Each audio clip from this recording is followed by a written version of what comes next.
Uch mashhur o'zbek ayoli Xadicha Sulaymonova. Mashhur huquqshunos olima, akademik Xadicha Sulaymonova 1913-yil Andijon viloyatida ziyoli oilada tavallud topgan. Otasi Sulaymon Kelginboyev o'g'li o'z davrining bilimdon insonlaridan biri edi. Taqdir bo'lajak olimani hali go'daklik davridanoq og'ir sinovlar bilan siylaydi. Sababi u tug'ilgan davr qirg'inbarot va hayot qarama-qarshiliklarini to'la bo'lgan. O'zbek xalqining murakkab tarixi qora sahifalardan joy olgan, mardikorlikka olish bilan bog'liq g'alayonlar, uning ortidan kelgan og'ir judoliklar, yetishmovchiliklar, xalqning nochor iqtisodiy ahvoli ko'pchilikning tinkasini quritgan edi. Mana shunday ayanchli hayotiy sharoit taqozosiga ko'ra Xadichaxonlar oilasi Turkiston o'lkasining turli joylarida yashashga majbur bo'ladi. Sulaymon Kelginboyev davrining savodli insonlaridan biri bo'lganligi Andijon shahriga karvonsaroylardan birida ish boshqaruvchi va tilmoch bo'lib ishlashiga sabab bo'ladi. Keyinchalik yangi tashkil etilgan bolsheviklar idorasiga tilmoch bo'lib ishga kiradi. Karvonsaroyga turli sabablar bilan keladigan har xil millat vakillari, ayniqsa rus mansabdorlari va politsiya pristaviga xizmat qila oladigan yagona kishi Sulaymon edi. U Turkiston o'lkasining yillar davomida kezib chiqib, o'zbek, qirg'iz, tojik, turkman va rus tillarini mukammal o'zlashtira oladi. Afsuski, 1919-yilda Andijon shahriga bostirib kirgan qurolli bosqinchilar o'qidan halok bo'ladi. Volidasi 6-ona eski maktabda ta'lim olgan, o'qimishli va idorali o'zbek ayollaridan biri edi. Turmush o'rtog'i bevaqt olamdan o'tganidan keyin Qozog'istonning Mankin qishlog'iga turmushga chiqqan singlisining qistovi bilan farzandlarini olib, uning yoniga ko'chib ketadi va shu yerda bolalar uyiga ishga kiradi. Farzandlarining Mankinga tutash Belgorodskiy qishlog'idagi rus maktabiga o'qishga beradi. Oradan 3 yil o'tgandan keyin 6-ona farzandlari bilan yana kindik qoni to'kilgan yurt Andijonga ko'chib kelib, pilla zavodiga ishga kiradi. Keyinchalik o'qituvchilar tayyorlash kursini bitirib, o'z yashaydigan mahallada savodsizlikni tugatish kursida o'qituvchilik qila boshlaydi. Onasi 6-aya turmush o'rtog'ining vafotidan so'ng qancha zahmat cheksa ham farzandlarini birovdan kam qilmaslikka harakat qiladi. Xadicha Sulaymonovaning xolavachchasi Qurbongul Saidova xotiralarida 6-xolam 5 ta bolasi Yusufjon, Mo'tabar, Xadicha, Niyozbek, Gulbahromlar bilan birga Andijonda yashar edi. Juda og'ir, qonli fuqarolar urushi davrida otam xolamni bolalari bilan birga Chimkentga ko'chirib olib kelgan, deb yozadi. Huquqshunoslikka yo'l. 20-yillarning oxirida taniqli san'atkor Nurxonning akasi mutasaddiblarning ta'siri bilan iste'dodli singlisini pichoqlab o'ldiradi. Marg'ilonda Nurxonning qotili ustidan ochiq sud bo'lib o'tadi. Xadicha ham shu protsessda ishtirok etadi.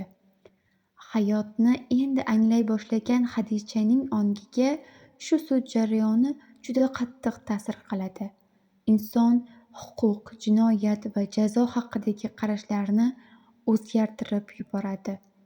Shu yoshgina Xadichaning qalbida huquqshunoslik kasbiga mehr uyg'onadi.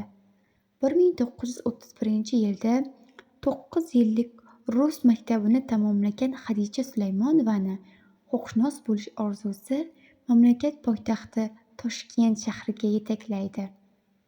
O'sha davrda O'zbekistonda oliy ma'lumotli huquqshunoslar tayyorlashga bo'lgan ehtiyojdan kelib chiqib, Toshkentda ilk bor Jahon Obidova nomidagi Sovet qurilishi va huquq ilmiy tadqiqot instituti tashkil etiladi.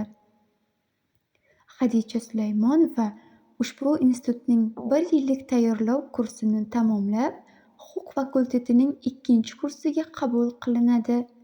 Ko'pchilik talabalar singari institut yotoqxonasida yashab, o'qiy boshlaydi.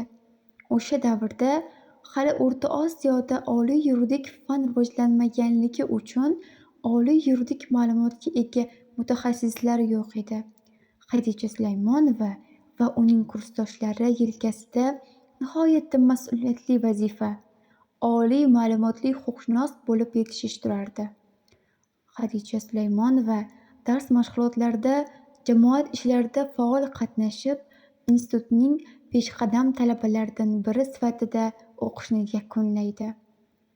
Mazkur institutning tamomlagani haqida diplom unga va uning kursdoshlariga O'zbekiston Markaziy ijroiya komitetining raisi Yo'ldosh Oxunboboyev tomonidan tantanali ravishda topshiriladi. Lekin hayotda yuksak marralarni ko'zlagan Xadicha Sulaymonova huquqshunoslik fani bo'yicha olgan bu diplom bilan cheklanib qolishni istamaydi. O'ziga nisbatan talabchanlik bilan ilm olishda davom etadi. Yosh huquqshunos Xadichadagi intilishni, bilimga chanqoqlikni sezgan Moskvadan kelgan professor Ivan Ivanovich Kriltsev darslarining birida shogirdiga murojaat qilib, Sulaymonova, siz institutni tamomlaganingizdan keyin to'xtab qolmang, aspiranturada o'qing, harakat qilsangiz katta olima bo'lib olishingizga ko'zim yetib turibdi, deb ilm bilan shug'ullanishga da'vat etadi. Ilk o'zbek huquqshunos ayoli Xadicha Sulaymonova institutni tugatgandan keyin tuman sudiga sudya qilib ishga yuboriladi. Ko'p vaqt o'tmay u Oliy sud sudyaligiga tavsiya qilinadi va 1935-yilning o'zidayoq Oliy sud sudyaligiga saylanadi. Xadicha Sulaymonova bu paytda 22 yoshda edi. Tarixdan ma'lumki, 1930-yillar xalqimiz uchun juda og'ir, mash'um voqealar silsilasidan kechgan. Xadicha Sulaymonova esa o'sha davrda yashagan va ishlagan. Odamlarni qo'rquvda ushlab turish uchun qatag'onni o'ziga bayroq qilib olgan Qizil imperiya ayni shu davrda o'zining dahshatli qurolini ishga sola boshlagan. O'zlariga yoqmaganlarni uzoq muddatlarga qamash va otib tashlash uchun noqonuniy tergov va sud qilmasdan odamlarni jazoga tortadigan uchlik, alohida kengash degan guruhlar to'qab chiqarilgan paytlar edi. Arxiv hujjatlarida ko'rinishicha, shunday tahlikali davrda Oliy sudda ishlagan Xadicha Sulaymonova qonunga xilof ravishda olib borilgan tergov ishlariga prinsipiallik va xolislik bilan yondashib, eng murakkab masalalarga ham adolatli yechim topgan. Xadicha Sulaymonova institutda o'qib yurgan paytlardayoq ilmga chuqurroq kirib borish, ayni shu maqsadga erishish uchun aspiranturada o'qish, ustozlari Kriltsev, Trepensinlarga o'xshagan bilimdon, olim bo'lish niyati tug'ilgan va bu niyat uni ilm ummon sari yetaklashga da'vat etgan. Aspiranturada 1938-yilda Xadicha Sulaymonova Moskva yuridik institutining Jinoyat huquqi kafedrasi aspiranturasiga qabul qilinadi. Moskva yuridik institutini tamomlab, Toshkent yuridik institutida uzoq yillar o'qituvchilik qilgan. Professor, O'zbekistonda xizmat ko'rsatgan yurist Yakov Yemovich Pisin Xadicha Sulaymonovaning aspirantlik davrlarini eslab shunday yozadi. Kamtar, istarasi issiq bu qiz o'zining xushmuomalaligi va o'qishga, o'rganishga bo'lgan havasi bilan hammamizga yoqib qolgan edi. Uning ilmiy rahbari dunyoga tanilgan olim, SSR Fanlar akademiyasining muxbir a'zosi, yuridik fanlar doktori, professor Traynin edi. U yuqori malakali bo'lishi bilan birga g'oyat talabchan professor edi. Shuni alohida aytib o'tishni istardimki, Xadichaxon juda bag'rikeng inson bo'lib, o'zining bilimli, amaliy ish tajribasidan kelib chiqib, boshqalarning jinoyat ishlari ayrim turlari bo'yicha sud amaliyotini o'rganish va tahlil qilishga astoydil yordam berardi.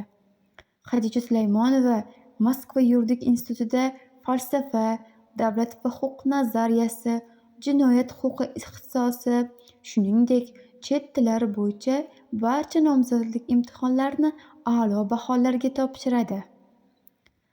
U harbiy intervensiya va grajdanlar urushi davrida O'zbekistonning jinoyat qonunlari mavzusidagi ilmiy ishini tayyorlashga kirishadi. Aspiranturaning 2-yili oxirlariga borib, dissertatsiyasi uchun barcha materiallarni to'plab olib, yozishga kirishgan payti, ya'ni 1941-yil iyunda fashizm bilan boshlangan dahshatli urush dissertatsiyasini oxiriga yetkazishga va himoya qilishga yo'l qo'ymaydi. Hatto aspiranturadagi o'qishi to'xtaydi, aspirantliklar ko'pchiligi urushga ketadi. Xadicha Sulaymonova esa Toshkent yuridik institutiga ishga jo'natiladi. Bu yerda u 1941-1945 yillarda 2 yil assistent, so'ng dotsent vazifasini bajaruvchi bo'lib talabalarga dars beradi. Ilmiy va pedagogik faoliyatini samarali davom ettiradi. Kunduzi institutda ma'ruzalar o'qir, amaliy mashg'ulotlar o'tkazar.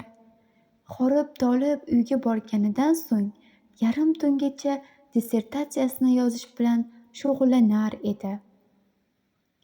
Bu mashaqqatli ilmiy izlanishlar o'z natijasini berib, 1945-yilda SSR Adliya komissarligi huzuridagi Butun ittifoq yuridik fanlar institutida dissertatsiyasini muvaffaqiyatli himoya qilib, huquqshunoslik fanlari nomzodi ilmiy darajasini oladi.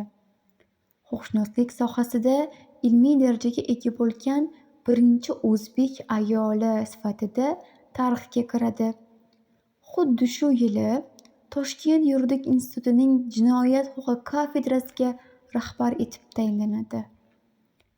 1948-yilda SSR Fanlar akademiyasining huquq institutiga doktoranturaga o'qishga yuboriladi. Xadichaxon doktoranturadagi ilmiy tadqiqotlar natijasida o'sha davr sud organlari faoliyatida nihoyatda muhim ahamiyat kasb etgan O'zbekiston SSRda sovet sudlari tashkil topishi tarixi bilan bog'liq ilmiy maqolalarni e'lon qiladi.